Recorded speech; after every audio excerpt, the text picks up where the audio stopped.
Hey guys, we'll go ahead and get started. I'm Josh Henry, working with the Campaign Generosity Initiative, and I'm kind of here to help walk you through. We're going to take some time tonight. This is kind of just an open forum, town hall, friends around a chilly table, eating and chatting about, dreaming about the future for Skyline Church. So I want to show you a quick video that will kind of give you a insight into some ideas of what we're going to discuss and talk about, and kind of set the tone. I think. I'm excited. I mean, the church family is, I mean, it seems very strong as it is. I mean, to not have your own location building at this point where, you know, you're kind of renting space, you know, for a few hours a week. I mean, when you get into a place where it's yours 7 days a week, I mean, how many other things can the church expand to by having just extra conference rooms, places to meet that easily? So I mean, I think just the possibilities of just expanding ministries and things like that throughout the week beyond your Sunday morning and things is great. I think I'm very excited about the just a space for the kids, and that they can have a safe place to go every week and learn about God, and you know, during meetings or whatever, you don't have to take them to a separate location. They're going to be right there. I am excited about Operation Next. I think it would be awesome to have a building, kind of a centralized home where we can meet more than just one time, once a week. Just being able to say that, you know, we have an actual church and then, you know, place for youth. I love working with the youth, and just especially, you know, when they're not introduced to church and their first introduction to church is in the school that they go to, and they attend it. That's the last place they want to be on Sunday. And I think is maybe, I don't know if it'd be the correct way to think about it, but there might be a stigma out there if the church is out of a high school. They're going to think it's younger, it maybe isn't developed as much. I mean, even if that's right, wrong, or indifferent, I mean, that might be a stigma that someone carries and might keep them away a little bit, as opposed to having a building that just, you know, gives a little bit more of a face to the church, I think. And also, you know, I was also thinking of the roots of the church. I mean, it's been here 10 plus years, and, you know, it does have good roots and strength and depth and people from the community, but this is just going to deepen and strengthen those roots to, you know, like I said, have a face to it a little bit more. I mean, there's personal examples of, in the community, people have no idea that we're there, like they're starting to, you know, recognize the name more, but it's just kind of tucked away and hidden, and I think having a property that everybody knows, you know, sometimes, I know I said to a coworker, doesn't go to church or anything like that, but just mentioned Skyline, and he had seen where our sign is at, you know, so people start to equate us with that location. Yeah. I think the possibilities are endless. Yeah. I like the area that we're located is there's so many subdivisions, houses, people to reach out there. It just seems like a really great location as far as to outreach to people and to bring new people in. There's so much potential for growth just where it's located. And we're looking at, you know, what can we do as a family. Sometimes those fears do creep in. For me, you know, it's well, we already, you know, these are our bills and we have to do this and that, and to me there's a security aspect that creeps in, you know, like we have to have enough money to sock away in our Roth IRA or whatever else so that we're set. I could definitely relate to the fear of trying to figure out where you can, you know, like you said, like you think every dollar you have coming in has a certain place, you know, whether it's the savings or, you know, oh, this kid needs this kid needs that. But I think if you really look at your checkbook log, you could probably figure out where you could cut some of the things out of, like morning gas station runs or a quick trip. When we're deciding on what we can do, you know, as a family, and you make cuts here and you make cuts there because really, you know, we're doing it to further the kingdom. And I think that was the biggest thing, is just getting myself out of the way and saying, you know, it's all yours, God, anyway, have it, you know. And I'm excited. I'll definitely do it again this run, you know, and make even bigger sacrifices. So I think that's where we're coming from. Yeah, and it's always really cool to see how God does show up in all that, because you think, oh, we do need this money for these bills and whatever, but He still provides, and we still have more than enough of what we need, and it's really cool to see how He works. I think the biggest thing is for me was I was excited to be able to say I was a part of it, even though we would be leaving. We are so excited to travel back and visit and be able to say like we had a big part of that, and we just decided, well, it's not really ours. It's part of something that we wanted to be a part of this building process, and I'm really excited to be able to come back and see what we've all put together. Came together as a church family, and everybody really stepped up. And you can get very comfortable spending the money the way you want it, and it's very easy to fall in a trap to think, it's my money, when everything we've been given is just, we're just a temporary stop as it comes from God through us into His church, and we're just kind of maybe a gatekeeper for a short amount of time, and it should flow through us, back in the church and build something. I think it's something you'll be able to look back on, see what you helped, like you said, what you helped construct, what is there, and even if you have to move away, you further the kingdom. Even if you're not in this town, you further the kingdom. We all have small kids, so we're investing in this is investing in a place that they're going to be able to call a church home. To have the kids be able to go, maybe from nursery all the way through and learn about God, and have a place to bring their friends to, and have their friends excited to come, and kids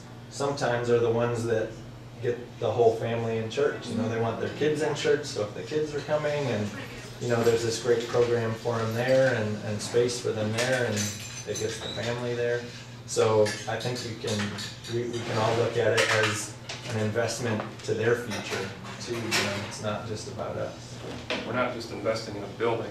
We're Right. investing in Lives. we're investing in lives, and in the mission, and in the kingdom, and there's really no price on that. Like I said, if we're just thinking we're putting money towards a roof over the head of people that can come hang out and be at church, I think it's definitely a lot more than that. So I'd like to give you just kind of a glimpse of some of the questions that we've been asked or that we've gone over and we kind of know are out there. And so kind of that question of why are you here? Really, we know that Pastor Lance can get up on Sunday morning and share the vision and say everything on the stage, and there's not really a convenient way to say, hey, I got this specific question, how's that going to work? How's this going to work? What are we going to do? Everything. So this is that opportunity, this is that time where we can all kind of come together in an open forum and chat. So we will do that. You've all had some food. Feel free to get more. Ice cream, things in the back. Well, let's kick that off in prayer, and then we'll take the next few steps. Dear Lord, we're so thankful that we serve a great God, a God who provides for our needs, and a God that provides for our wants quite often. Lord, thank you for the blessings you bestowed on each and every one of us, Lord. Thank you for a church family that believes in each other and comes together and can support each other. Lord, we're so excited about the time that we're coming to where we can look to the next steps, the near future of what it means to do ministry and to reach our community. Lord, bless our time this evening, and let the message that you want heard be shared. In your name. Amen. So like I said, we will walk systematically tonight through the project and give you opportunities to share and ask questions. And we'll kind of explain a little bit more too about the vision for the project and what's going to happen. So, but before we get started, I think it's kind of nice to take a look at where we've come from. And tonight I want to have Tim Wilkinson come up and kind of share for a few minutes about kind of the history of Skyline and what's brought us to this point. I'm not as good a speaker as Scott Milford is, but I was just sitting here thinking after Josh asked me about that. I can remember when Scott Keller and Tammy Keller came into the area to announce that the GBs were going to be planting a church in the area. We were actually the second church that got planted in the area. The first one was in Winsville. And that's when I first felt God tug at my heart to maybe be a part of something like this. or like that at the time. But I knew I couldn't convince my wife to make that trek to Winsfield every Sunday, so God kind of initiated it in my heart. But then a few years later is when Scott and Tammy came to one of the association meetings at a church in Granite City and had announced that they were going to be planting Skyline basically in our own backyard of theirs. So I went to Scott and Tammy then and said, hey, pray about my involvement, because I felt like God was calling me that way, And what was funny, so we started praying about it as a family, and then we were heavily involved in our old church. I worked with the youth there, I was on the church board, and Tracy was involved in lots of stuff, So we started praying about it, because we definitely wanted to be about God and not us. And the day that we announced our resignation from all those positions was the same day that Scott and Tammy were at the church to talk about the vision of Skyline. So it was like, hey, I'm resigning. Oh, by the way, here's my new boss. But it was good. So that was the start of my involvement with Skyline. And we started meeting for a while and doing some meetings at Scott and Tammy's house, building a core group. Then we started meeting in the school, and I like Scott's illustration they used. When Scott was coming and saw the signs for Skyline, he thought it was just going to be like 500 people, I didn't have such grandeur visions of that because I'd already been meeting with the different people at our core group stuff. But anyway, so basically Scott and Tammy, and the core group, Scott Milford and a few others that are still, Robert Wilhelm, pretty much in the early days too, and stuff. We started meeting there in school and started this thing that we call Skyline. And one thing I've seen over the years, through the ups and downs, is how God's hand's been upon it all from day one and stuff. So we went a few years, and then we were kind of blindsided by Scott's resignation, and then it was basically thrown in the lap of the staff people. And we had people, Scott Milford, a guy by the name of Lance Guthrie. I don't know if you guys were there, but Lance was still there. So you weren't the first one. But these guys took on this role of presenting the gospel, and it was a fun time. We didn't know what we were doing. Scott was making lemonade on stage. He made molten lava cakes, and just all this. We were trying all this crazy stuff. We were having a blast doing, not knowing what we were doing. But what amazed me was, we had people that left when Scott Keller stepped down, but we had people that come and join the church without per se a lead pastor. That blew me away. So we did our best for a year of trying to keep the ship afloat. And then we brought Rodney Sloan. Is anybody here that was here when Rodney was here? Anybody? Jamie, I guess? Pretty much? Wow. So Rodney, I knew Rodney from being involved in student ministry, so I guess I had a role in bringing him on board too, because I introduced him to the guys who were doing the pastoral search and stuff. And so Rodney came in and got us healthy again as a church, spiritually, financially a little bit. He implemented some things like our small group ministry. That was something that was started underneath his time here. And then he felt God calling him back home to the area where he came from, Indiana, and he actually ended up in Booneville, Indiana, so that had to be a God thing, because we would want to go to Booneville. But he left us to do student ministries, and a few weeks later, after he left, he back in full as a senior pastor there, there's some things happened there and stuff. So, so we weren't blindsided by that. We knew it was coming, and so we were a little bit more prepared. And then we went to the Summit, which is our annual business meeting for the denomination. And what was funny was, their church was hosting it down in Tennessee, and Lance at the time was leading worship at the Summit. He was the worship pastor there and stuff. And God kind of tickled my ear a little bit about, man, I ought to ask him about possibility. Because I knew he had pastored before, and he actually planted a church same time that we did, Skyline, in Kentucky. And so, but I thought, man, this guy's so plugged in, it's a waste of time. So that was in July. Rodney finally stepped down, and we were back in that vicious circle of searching for a pastor again, and we had some candidates, and then out of the blue he called me one day and said, hey, you guys still looking? I'd like to toss my hat into the ring. And we actually had a meeting that night to talk about somebody else. And I was going, oh, by the way, we've got another name, and most of you guys have been here since Lance has been here, you know, so you've seen what has happened, you know, since that time. I like telling everybody we were doing a real good job of loving God, loving others. As a church, we were doing real good at that. But the making difference part was where we were slacking. You know, I guess maybe because we were so much up and down, we were trying to just keep things going. But when Lance came on board and the vision that he has for going outside the church, that's where that making the difference part really came to fruit. You know, and we're seeing that now. We're seeing the life change that's been taking place. You know, people crossing the line of faith, the baptisms, and you know, he came in and cast this huge vision of let's buy land and let's build a building or find a building and stuff. And but what I've seen though, since day one, through all the ups and downs, how God has been working in the life of Skyline, preparing us for this day.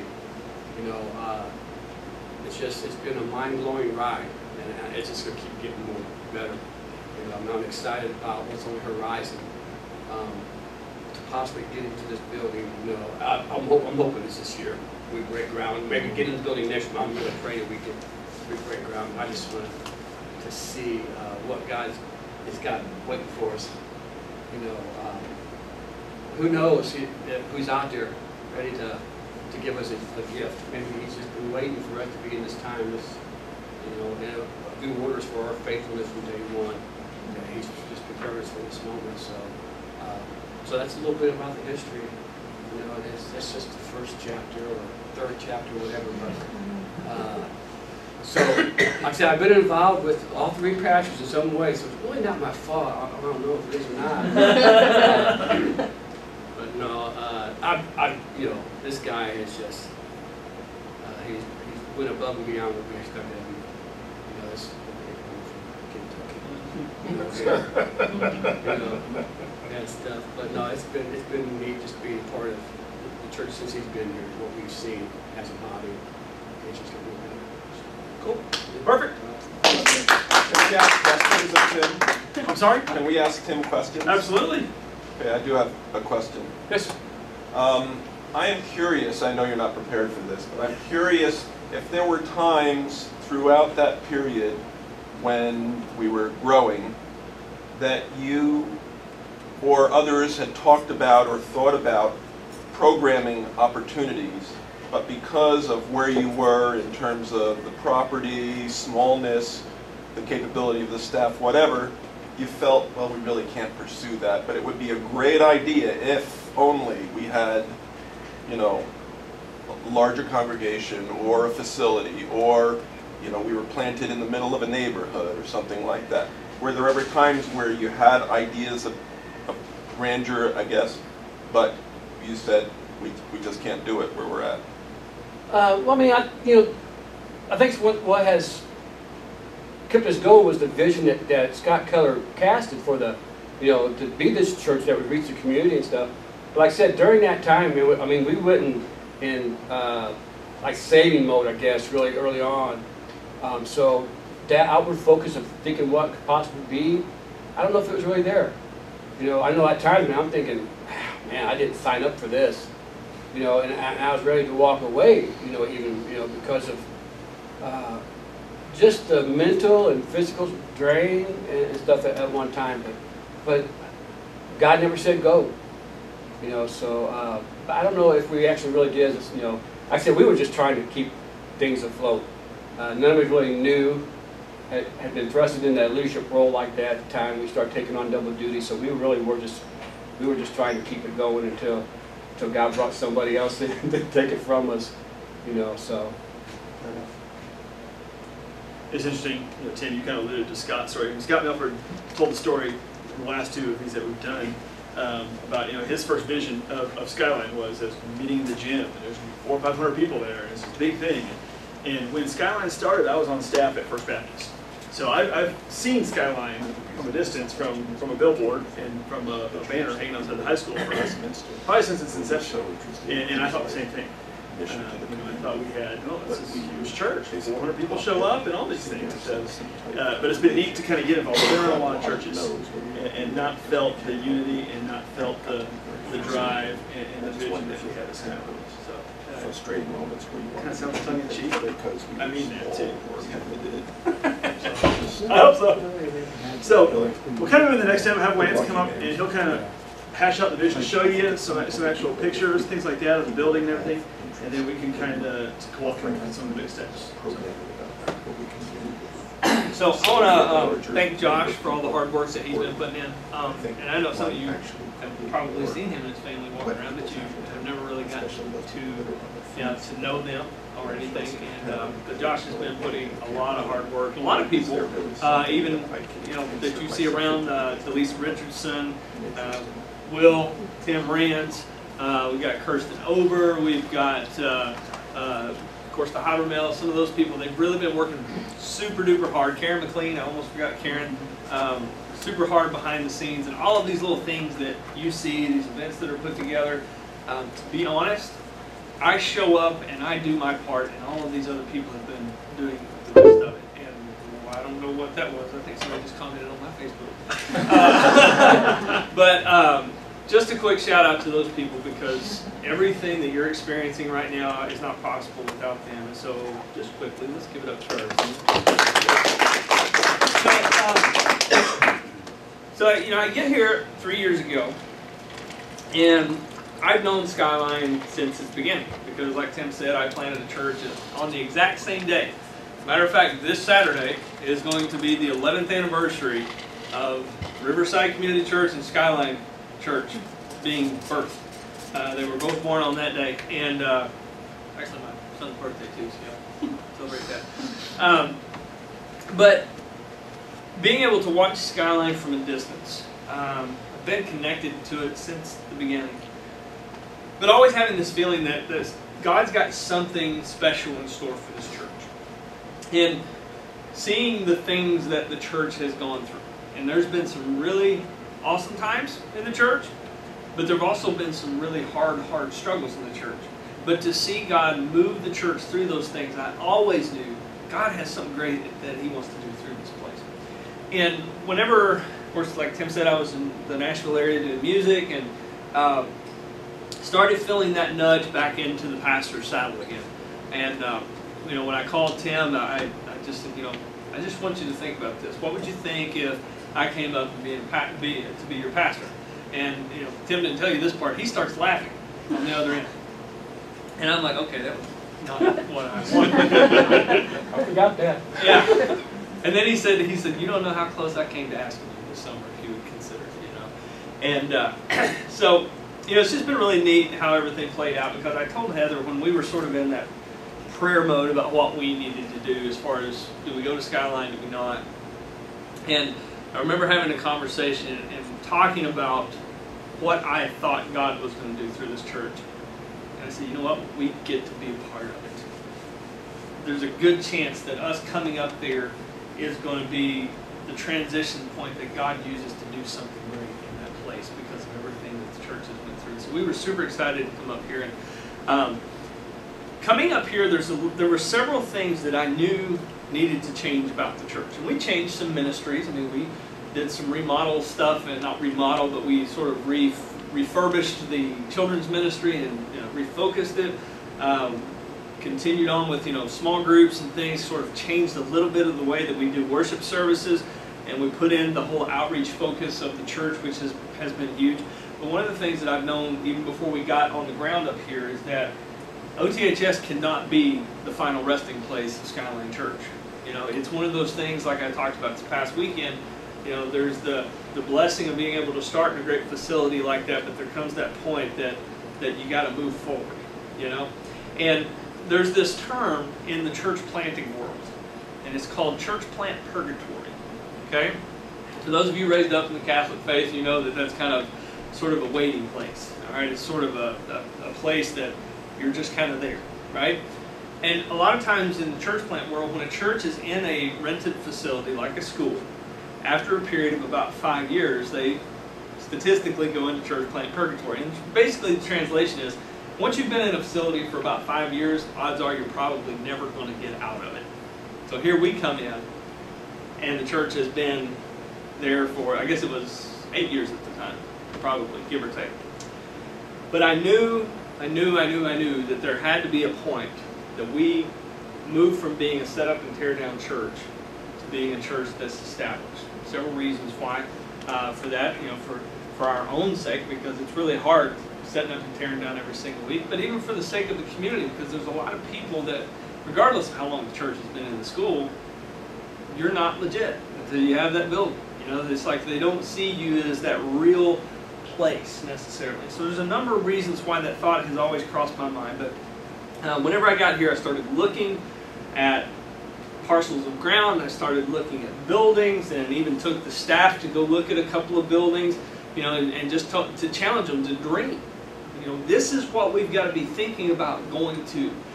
Tim sort of alluded, and I love Tom's question about, in those moments, and you dreamed about doing this ministry or that ministry, but you couldn't because of X, Y, or Z. A lot of times, we talk about church plant purgatory and all those kind of ideals, it's because churches get into maintenance mode. And it's like we just want to hold on as long as we can. A lot of churches that maybe that are established churches that are dying off, it's because for so long they get into maintenance mode. But there comes a place where we've got to be challenged to get out of maintenance mode and begin pressing forward with the mission. And so that's what we wanted to focus on when we came here. Well, of all the facilities we looked at, of all the different types of land, or pieces of land that we looked at, there was one that we kept coming back to, and it was this right here. Kept coming back to that over and over and over again. And eventually we started talking about the future of the church and what we saw our church becoming.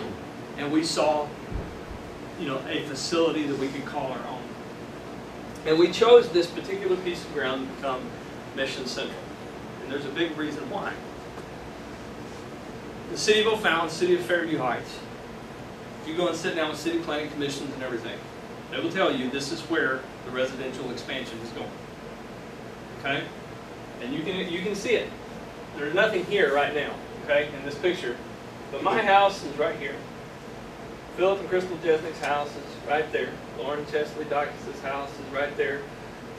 Jason and Kathy Grimm's house is right over there. Tim and Stephanie Logan's house is right over here. All of these fields here are full of homes now. This field over here is up for sale, which means it's probably going to have homes on it at some point. And then you have this big field here.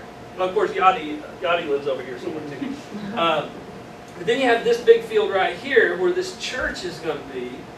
And this field's already in planning development as far as what the subdivision is going to look like. And so there's a very specific purpose in us choosing this piece of ground. Because if you think about what that area is going to look like in the next 10 years, how many, not even hundreds, how many thousands of people are going to live within a 1 mile radius of where that building is going to be located? What kind of ministry opportunity are we going to have to make an impact in their lives, in the lives of their children, the lives of their marriages and their families? And so we bought a piece of ground, and we challenged the church to go above and beyond their normal giving to make it happen. And the church did. The church responded, and we were able not just to buy the ground, but now we've paid probably 2/3 of it off already in just the span of 2.5 years. And it's just been this amazing journey to see what the church has done. And one of the things that it's done for me, and I've told this story multiple times, you'll probably hear it again at some point, but coming here for the first time and people not knowing where Skyline was, being the best kept secret in O'Fallon, right? But one of the things that has resulted out of us actually owning that ground is people, when I say the name Skyline, they say, oh, you guys are the one that have the sign over there on Milburn School Road. People are beginning to recognize Skyline Church just simply because of that land. And I can't help but think, once we're able to actually put sticks in the ground and put a building up there, how much more of an impact that landmark is going to have as that sign has. And so not only do we dream about having a piece of ground, we began dreaming about what that facility might look like and when it was going to be time for us to construct that facility. Of course, obviously, we wouldn't be here tonight if we didn't feel as though it's time that we start taking those steps. And so if you've been at church over the last few weeks, you've seen some of these, but I wanted to kind of show you some pictures of the facility that we have planned. by the time we actually break ground, it might look a little bit different than this, but this will give you an idea of where we're wanting to head with the facility. It's about a 19,000 square foot facility, and we didn't want it to necessarily look like a church. We wanted it to kind of have, sort of an office feel, a businessy kind of feel, so that when people pull up and they've never been to church in their life, or they haven't been to church in 30 years, and they pull up and they think, I've been here before. I've been somewhere like this before. And you know what? I can go into that place. And so we feel pretty happy with the direction that we're heading there with the building itself. And to give you an idea of sort of the footprint that it will take up, you have Milburn School Road here. If you've ever been curious about the actual address, it's 870 Milburn School Road. That'd be the address of the church. And so you have this really neat space here, but there will be a street that goes up here that goes into the neighborhood behind, and Savannah Hills Boulevard is right here, and it will actually go up this way as well. And so we're actually going to be surrounded by 3 pieces of asphalt on 3 sides of our property, which is actually really good because we'll have access to them to help with traffic flow and all that kind of stuff. It's going to be pretty awesome. As far as the floor plan and everything goes, and again, you've got this on the back of your book list that you received, but we wanted to create a space that obviously we could worship in. It's about 480 seats, so it's not too much bigger, a little bigger than what we currently have at the school. But we have plenty of room for that. We wanted to make sure we had some classroom space for our teenagers, for when we do landmark and that type of thing. We definitely wanted to have a space that was designed specifically for our kids to make sure that we had plenty of rooms, that we had plenty of square footage. But one of the things that, for me, I wanted a place where people can connect with one another, where we can have those interactions with one another. And so we designed this, these architectural terms that everybody knows and loves, the narthex. It's like real crazy for a foyer. Okay? I like that word better. But we have this cafe, sports bar, non-alcoholic, of course. Sports bar kind of feel here, but this space, to be kind of like that living room, where somebody's having a rough day, somebody's having a rough weekend, and they come up on their friend and say, you know what, I need to talk.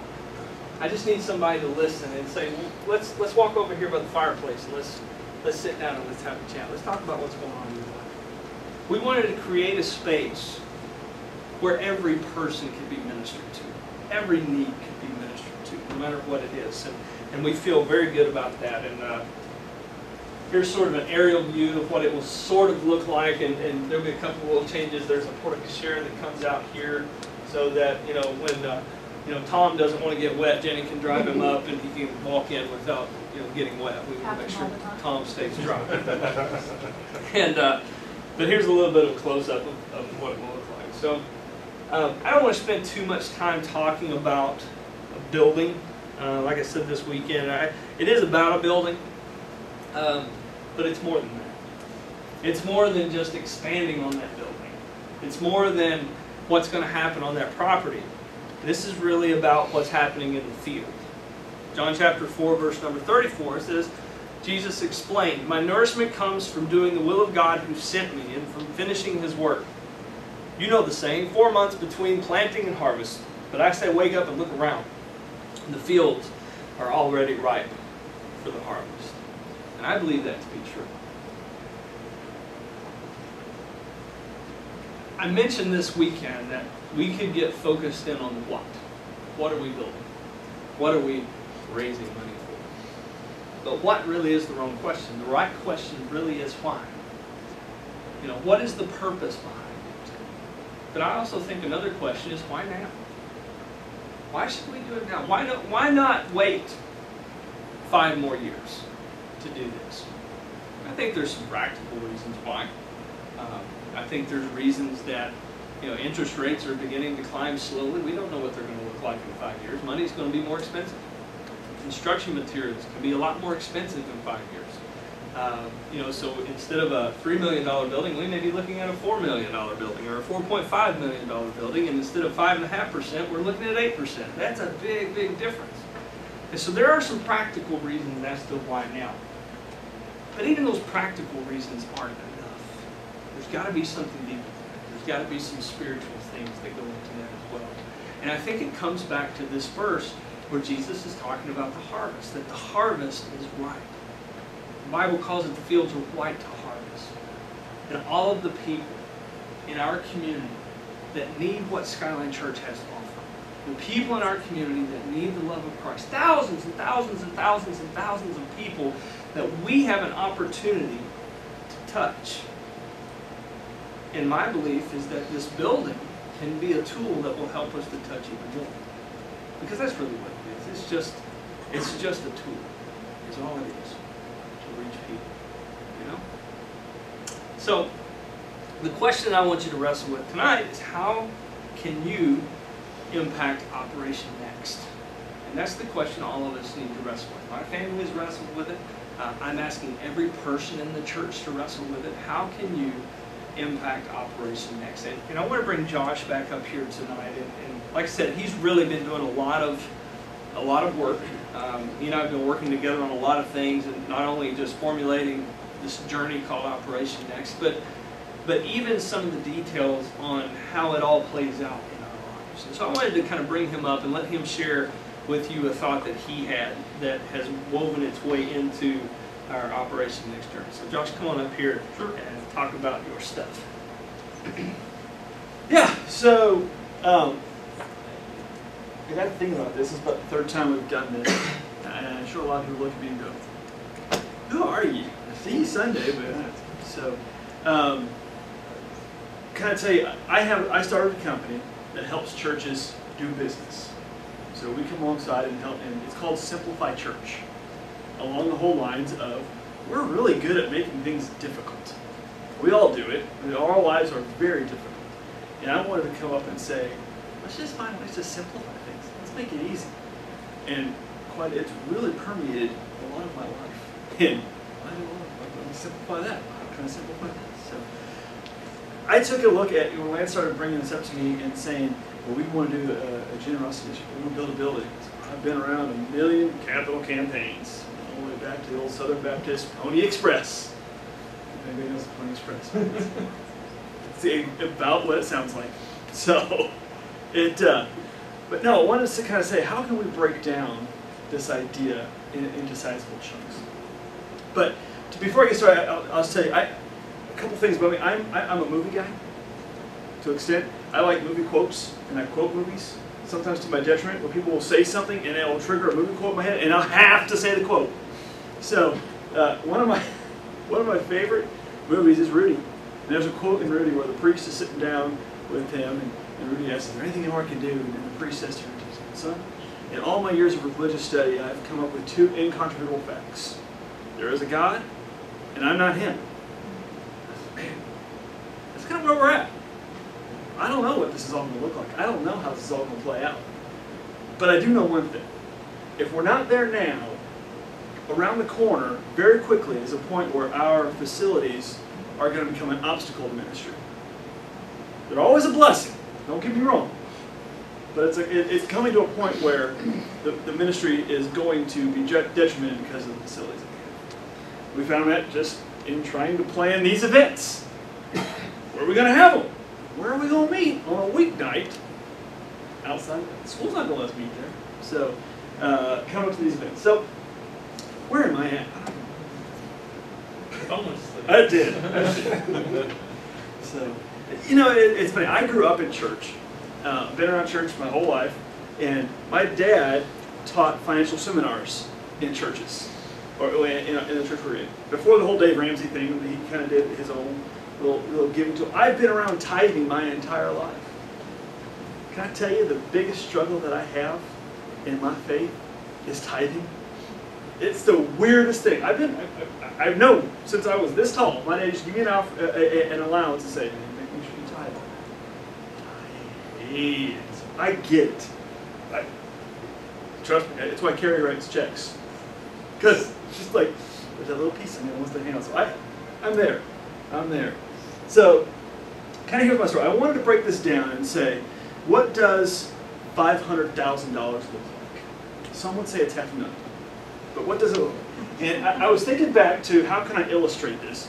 And growing up, my dad was in the military, so I've lived everywhere. one of the places I had opportunity to live is in Cairo. So here's a great picture of me, been in my wallet for too long, as you can see the picture's pretty deteriorated. But that's a picture of the pyramids. You know, when you drive here, one thing that's cool about the Metro East, kind of when you drive up this hill out here heading down Frank Scott, you kind of get a glimpse of the St. Louis skyline. And when you see a skyline from a distance, you see perfect. You see straight lines. You see what the architect envisioned that to be. It has to be square or else it's going to fall over. Well, it's the same kind of thing you see here with the pyramids. When you see them from a distance, they're straight lines. They look perfect. Thing changes when you get up close. Now, here's the kind of disclaimer. This is a different pyramid.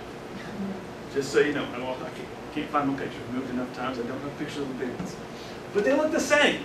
They're kind of scraggly and broken, but they're made up of the individual blocks. Individual pieces make up the whole. But each of those pieces is imperfect. Each of those pieces has its own story to it.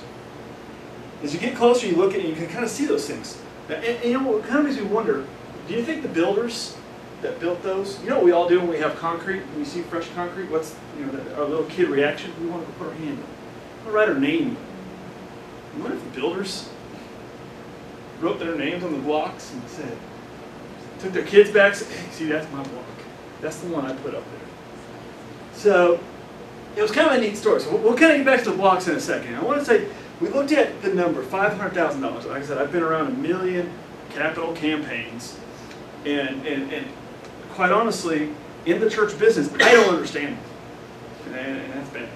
But, I don't think much of me don't understand, but still, you always see the thing, we need one person to give $100,000. We need two to give $50,000. We need 10 to give $10,000. Wait a minute, I can't give $10,000. You're crazy. No way.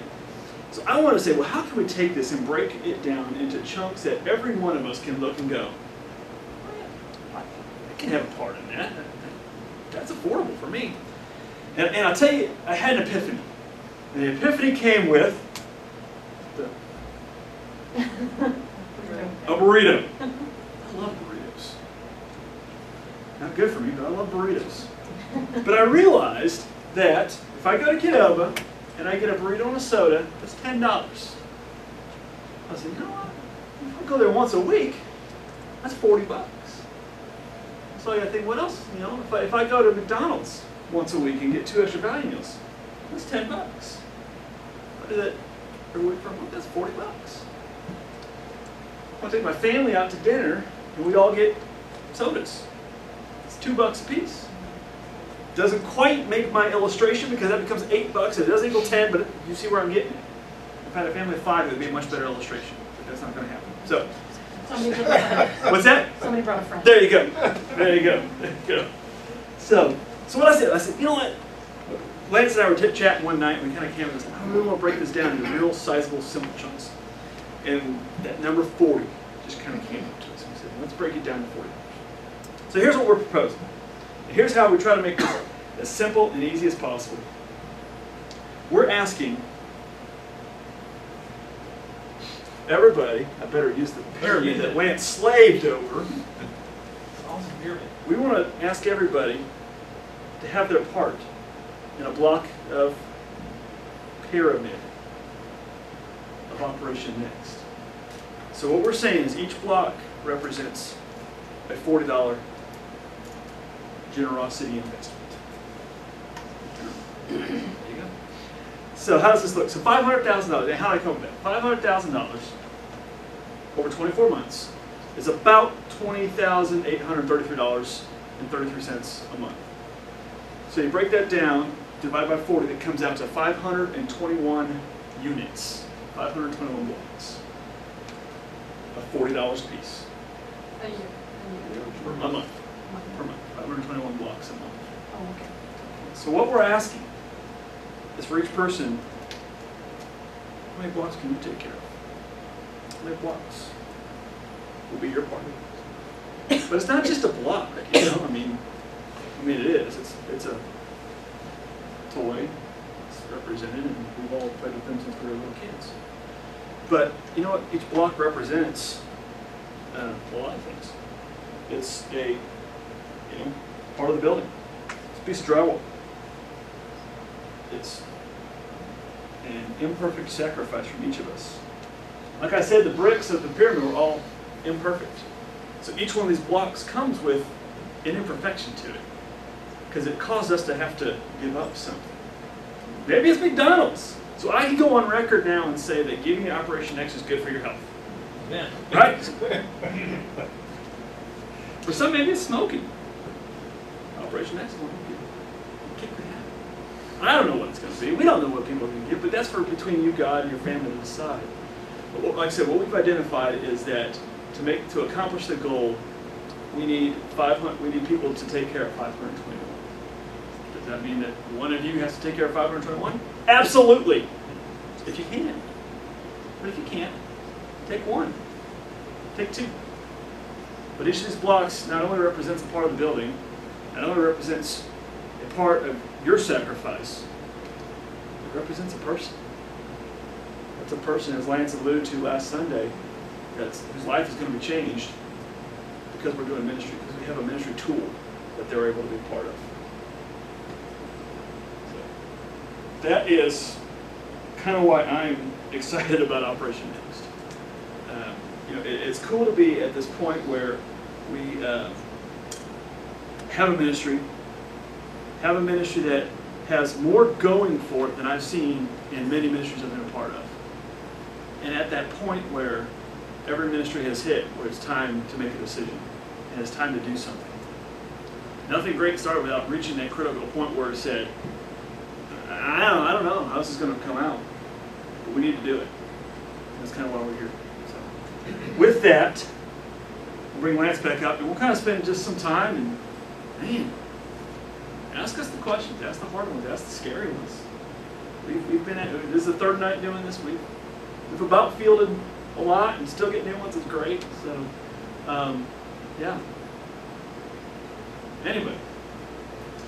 So I'll come up and help field questions. And, I think I want this time, we opened with that video for a very specific reason. Because that video was just a group of friends sitting around a coffee table talking and having a conversation. And like Josh said earlier, we can't do that on Sunday morning. Unless you catch me after service or something like that. Sunday morning is a tough time to have a conversation. Well, when do we do that? We do that here. We intentionally kept our gatherings small so that we could have these conversations. So what I want from you guys during this time, I do want your questions. I do want your fears, but I also want your excitements. I want to know what's going on in your heart, because it helps us as leaders to be able to gauge where you are. So that said, shoot.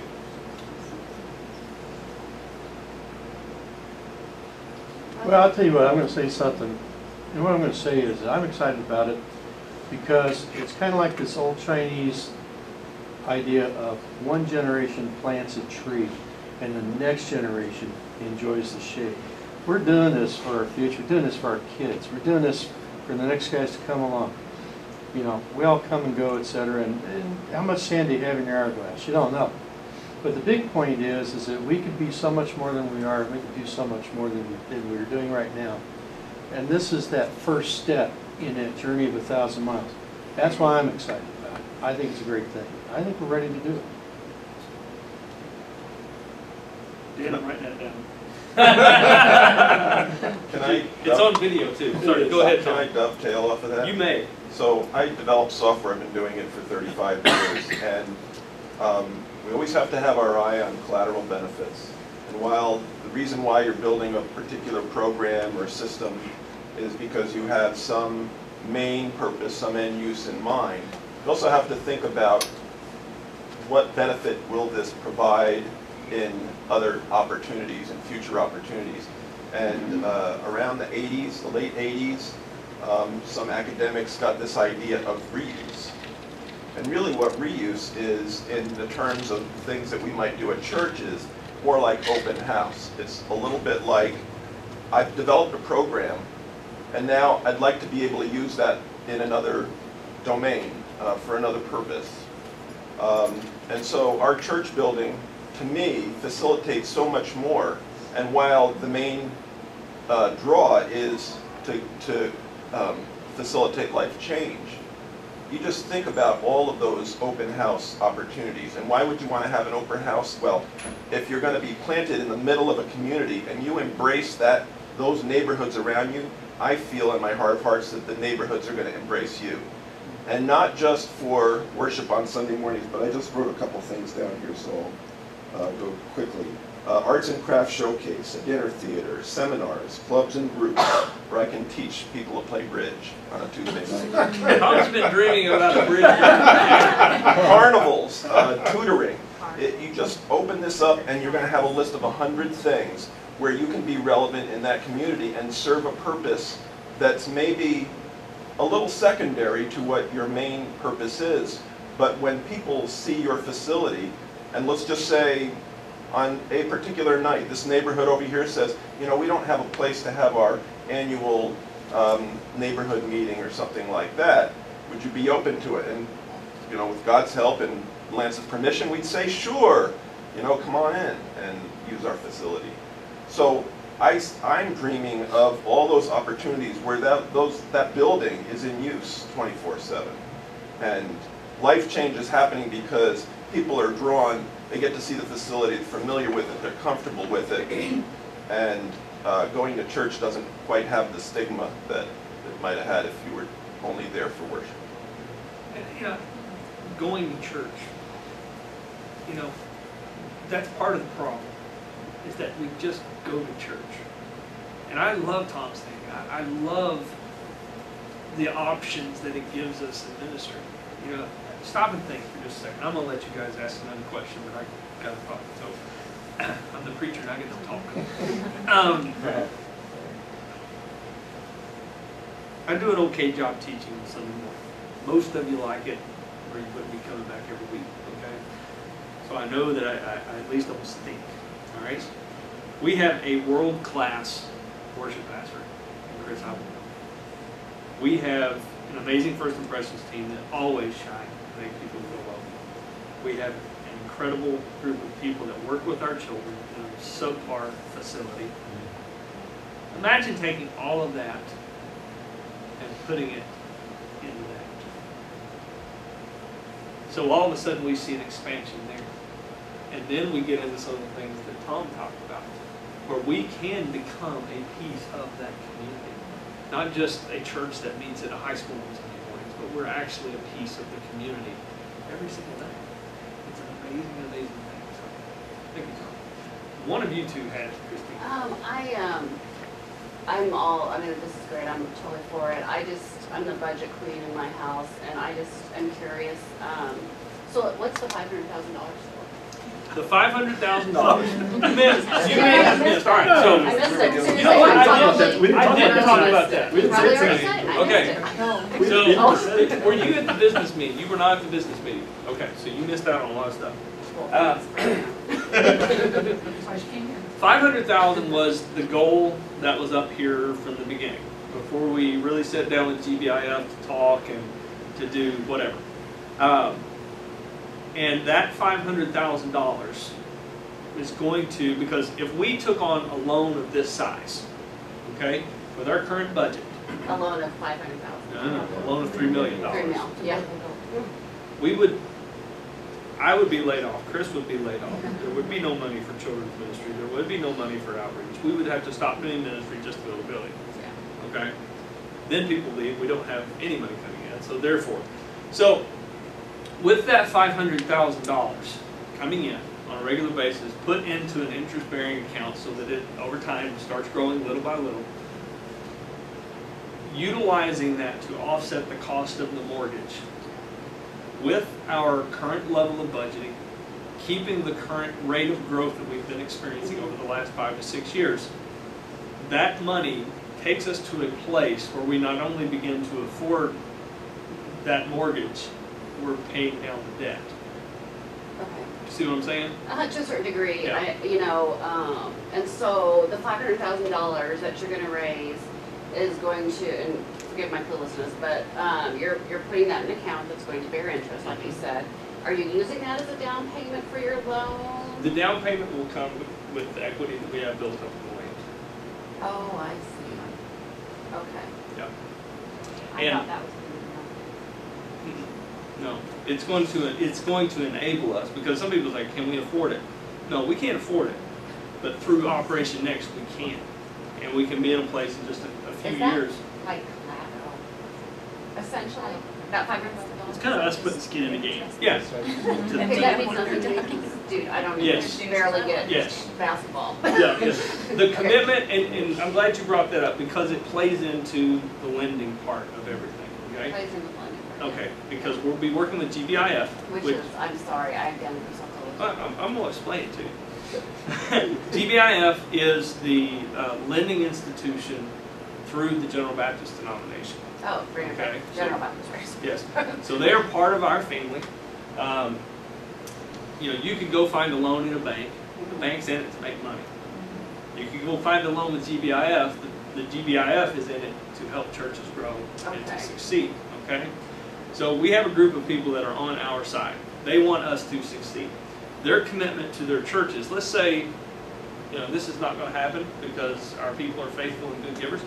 But let's say we had a rough year, and you know, Tom got mad. He raised a coup and took 50 people with him. Tom would never do that. That's why I picked on him.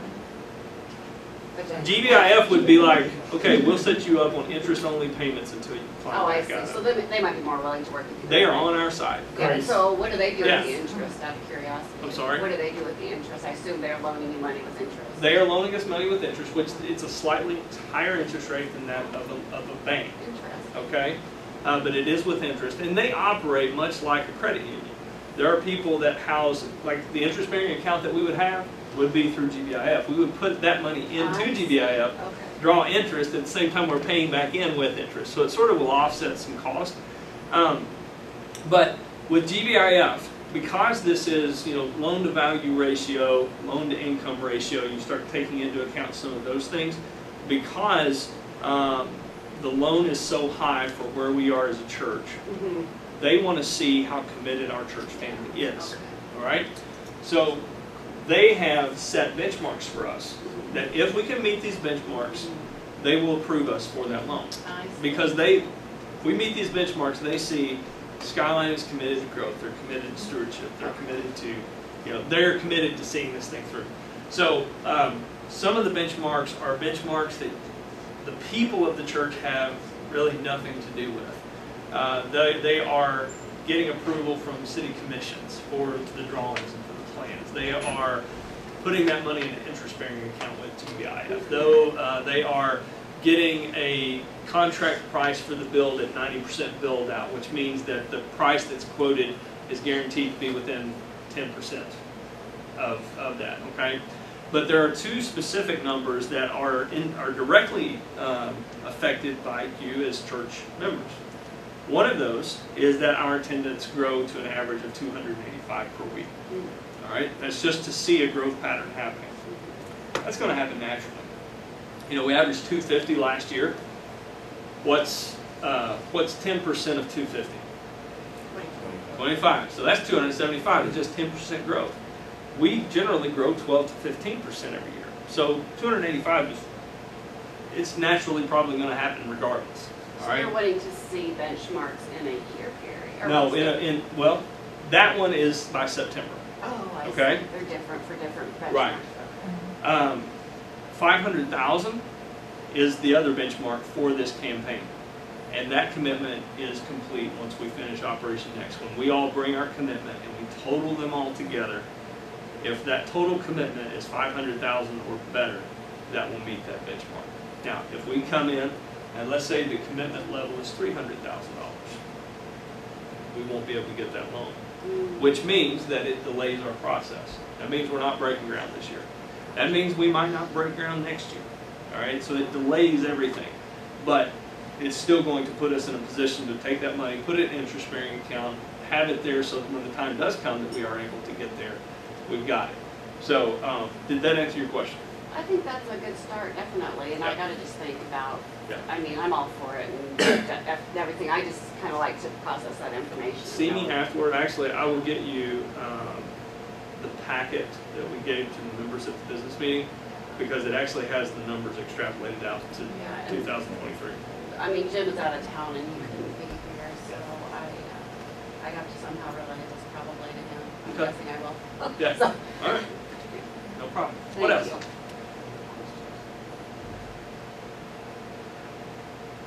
What if it's 485,000? I guess we'll be sitting down with Steve Knapp and GBIF and saying, is this close enough? Honestly, I think if we were to come in at that point, I'd just be like, guys, we're this close. Who's going to step up and finish? You know, I mean, it would be that close. You know, but at the same time, sitting down with GBIF, I'm sure if they saw a super fast numerical growth pattern, they would, they would think about it. But here's the thing. I believe with all my heart that this is what we're supposed to do. If I didn't, I wouldn't waste my time. I wouldn't waste an entire month of a sermon series talking about it. I wouldn't waste time away from my family. I will not be home one night this week, and it's largely because of this. And I'm not going to waste that if I don't believe it, okay? Now that said, it doesn't matter what I believe if the church doesn't get behind it, okay? So, if the church doesn't get behind it, it doesn't change where we're going. It just delays the process, okay? I know we're going there. Whether it's this year, whether it's next year, whether it's the year after that, I know we're going there. But what happens here determines the timeline in which all of that plays out. You know what I'm saying? So, what else? Pastor Liz, Kristen was talking about there was a program for people that have income or something, I don't know, that has finances or something like that. I don't remember. There was some type of program that they were doing, and I was wanting to do that because I'm on a fixed income, and I was waiting to see. Are you talking about the financial coaching? Yeah. Okay. See Tim Rance, where you at? Tim's actually one of our coaches, and he can kind of fill you in on all the details on that. And if you'd like to sit down with one of them, we'll get you hooked up. And I'm glad you brought that up, because that's something that we've had it for a long time, probably a couple of years now, offering financial coaching to be able to sit down with people that maybe they're drowning in debt and they need a plan to get out. Maybe they have this income coming in, but they just can't seem to make ends meet. They need a fresh pair of eyes. We have a set of I say 3 coaches. There are 2 couples and a single person. The 2 couples are husband and wife teams, so that they can meet with a husband and wife to sit down with people and actually go through their financial world to kind of help them understand how their finances can work and try to identify areas. Maybe we're wasting money here. Maybe we're need some help restructuring over here. We need a plan to pay this debt off. And we actually have people in place that can help you do that if you're looking for ways that you can be like, man, I'd love to do this. I just don't know how I can come up with whatever. Some of the things that Josh mentioned, everybody can cut soda out of their life. Tim, how much money do you think you used to spend on soda before you cut back? I don't even want to imagine. It was a lot. You probably drank, what, 2 or 3 bottle Mountain Dews a day? No, it's got to be brown soda now. Don't Mountain Dew. Oh, that's right. It's just like that other stuff that they sell there. Yeah, that's not soda. I had to do that. Yeah, but yeah, it's quite a bit. A lot of money, right? We've been talking $40, Josh. But what about someone can't do the $40? You still need to get the message out that hey, oh sure, just because you can't do $40, we don't want you to be part of this. Well, So and hence is the detriment of using $40. Right. It does portray that message that if I can't do 40, I can't get. That's not what we're saying. We pulled 40 out partially because of the things Josh talked about. For most people, that's pretty doable number. Right. But there are people. Well, Susan's on a fixed income, right? $40 a month may be a big stretch for Susan. I don't know what your fixed income is. It might be $10,000 a month. I don't know. But $40 a month might be a difficult thing for somebody like Susan. But she she's here, she's probably going to think about doing her part. Well, her part might be $5 a month. It might be $1 a week. We don't know. But that's why, in all of my talks, as far as Sunday morning, that's why I haven't told you this is what I want you to give. I want you to pray about it. I want you to seek God. I want you to say, God, what do you want us to do? What would you have our family to do? And whatever that is, I'll stand right beside you and cheer you on. Because that's what you're supposed to do, whether it's gargantuan or whether it's little. The widow and her 2 mites in Scripture, and Jesus praised that gift, but it was small in comparison to what those Pharisees and Sadducees were dumping into the buckets, right? Jesus doesn't look at how big the gift is, he looks at how big the heart is. Okay? So think about that as you're making your decision. Well, I like what you said a couple weeks back, it's not about people giving, it's about equal sacrifice. That's pretty powerful right there, isn't it? And I think as you're thinking through your budget world, there's some easy things that we need to get rid of in our life, to be honest. If you're a smoker, well, this is the perfect time to quit and give that money to the Lord. If you drink too much, and I'm not telling you can't have a beer or a glass of wine, but if you're drinking a half a case a day, it might be time to cut back and give that money to the Lord, right? If we spend all of our time eating Krispy Kreme donuts every single morning, well, you know what? Those are calories that you can give that money to the Lord. Those are some things that are pretty easy for us to stop and think about. You know what? I can make a difference with that. Then there are, one of the things that always keeps running through my mind is gym memberships. How many people have a gym membership? And they may be at one of the cheap ones where they're paying $10 a month. Or they might be at Gold's Gym, which is, I don't know, what, $50 a month? And when was the last time they went? 3 months ago? Well, you know what? That money could really be used in God's kingdom. And those are little things that we don't stop to think about. Jim, is that where you're going to find yours at, Will? But I mean, really.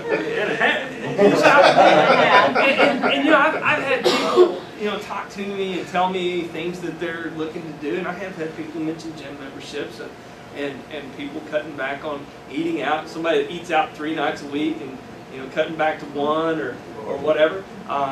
Gym memberships. We've had people talk about changing their TV plan because they got too many channels that they don't watch anyway. There's all kinds of little things. If we stop and think, there's some things that we can adjust in our life that honestly will probably better our life anyway, and we can make a huge impact. And the thing that Josh and I, we've talked about this whole time that we've been, planning all of this stuff, is if we all go through that process, asking God what He wants us to do, and if we all do our part, no matter how big or how small, this will happen. How many of you were here from Mission Central? Okay, some of you don't. And when I threw out the $375,000, there was a bunch of people, not necessarily you guys, but there was a bunch of people like, there's no way. We can't do that. We can't have that kind of commitment. That's just too much money.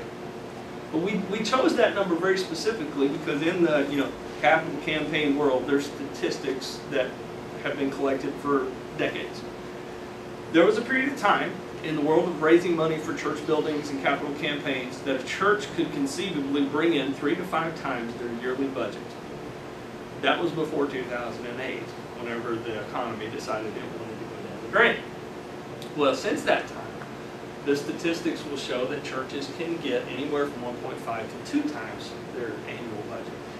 So, at the time, we were running about Tim, what would you say, 200,000, something like that? Mm-hmm. I'm going to put that down. Somewhere around $200,000, 220, 230, something like that was our annual budget. And so that's where we came up with 375,000. So we'll call it 230. I can't even remember what the times 1.5 equals $345,000. So there's $345,000. We wanted to step out in faith. 375, that's where we came up with that number, somewhere between 1.5 and 2. And we ended up at 382 was the commitment levels that we got. Okay, done really well. We've by May, if we continue to extrapolate the MCP payments out, we would have been almost 85% of total of total commitment brought in, which again, statistically is very good. So whenever we throw this number 500,000 out, and people are, oh, we can't do that. That's $500,000. We should have done what we talked about. We talk about what? $499. Oh, yeah, $499. Because then it wouldn't have sounded so bad, right? And you say, man, it's $500,000. It sounds really scary because it's $500,000. It's not just $375,000. This is $500,000, right? Yeah, Susan. I remember what you said in church. You said that, even though $500,000 seems impossible, but it may seem impossible, but nothing's impossible to God. That's right. It's not. But here's the thing about 500,000. I know it sounds. Somebody get their thing out. Glenn's doing the math over there, aren't you? No, that's- Are you doing the math, or are you just drawing me a picture? He's writing something down. All right. Right. I did the math. Our budget this year is $350,000. And again, statistically, churches can raise 1.5 to 2 times their yearly budget. Somebody tell me what 1.5 times 350 is. 525. So statistically, the number 500,000 is very doable because it's actually lower than the statistical average. It just sounds really scary because it's $500,000, So I don't want us to be scared of that number. I want us to approach this with very much serious consideration, but to fear that number is not necessarily something that we should do. This has been sort of a little buying phrase that we've been using, a little theme, a slogan. Think big and dream bigger. And I've been challenging us for 4 years to dream God-sized dreams, to dream dreams so big that it would take God's intervention for them to become reality. This is about as big as it gets. We're talking about a God-sized dream right now. But it's even bigger than a silly old building, because we're talking hundreds of thousands of souls and lives. And I don't want you to think about investing in bricks and mortar. I want you to think about investing in those people. And that's what I want you to think about. Any other questions? Jenny just posted a picture of that sign on Twitter. It's going to have 1 million hits in about 10 minutes. So there you go. I don't tweet. So, you don't tweet? Tweet-a-dee-dee. I do. Tweet-a-dee-dee. Any other thoughts or questions?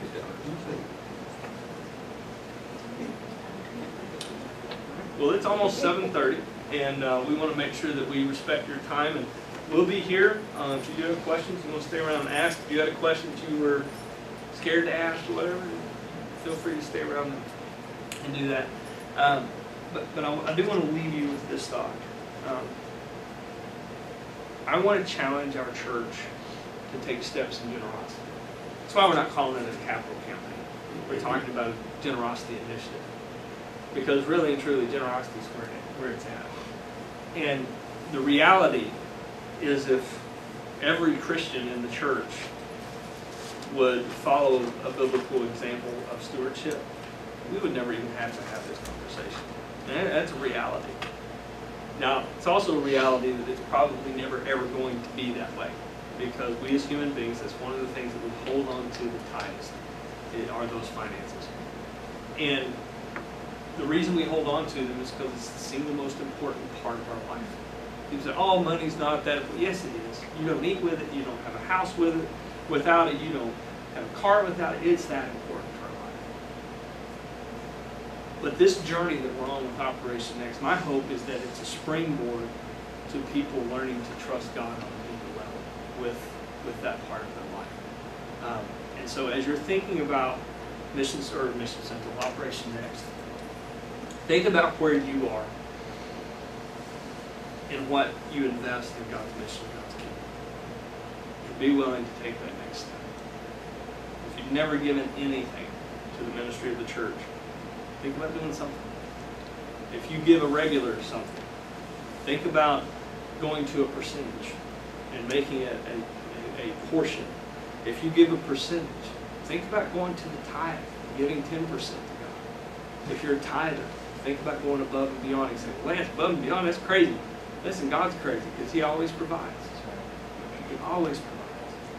And that really is what this whole journey is about growing closer to God through trusting Him. So let's pray. We're going to call it a night, and I want to thank you guys for coming out and enjoying food and the company. And Tim, did Jamie cook that? Did you cook that? That was Mom again. Okay. So when you see Joni Rand's at church, make sure that you say the chili was awesome, and it was very good for me, tasty. And Tim did churn the ice cream. I know that. So, but be sure to thank Joni for cooking for us, because she's done a great job there. All right, let's pray.